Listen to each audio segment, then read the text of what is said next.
से जिया पर देखावे काला नाग है। सैया से जिया पर देखावे काला नाग है। मारो है फलमा निकलो है जनमा जोई भाग है। सैया से जिया पर देखावे काला नाग है। पियावा से जिया पर देखावे काला नाग है।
सैया से जिया पर देखावे काला नाग है। पियावा से जिया पर देखावे काला नाग है।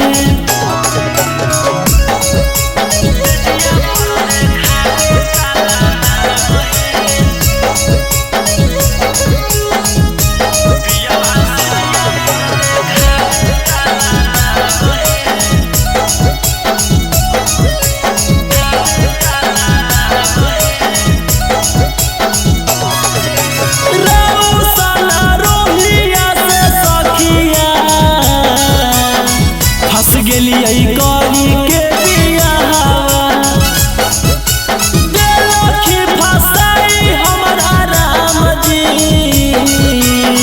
कैसन दे देलखी दुल्हवा।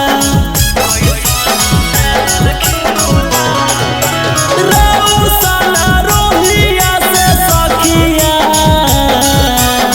फंस गेलियै गली के बियाहवा।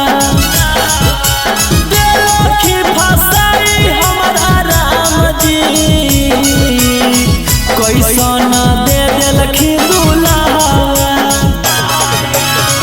एही रे उमरिया पी लेबै जहरिया लगलै दाग है। सैया से जिया पर देखावे काला नाग है। पियावा से जिया पर देख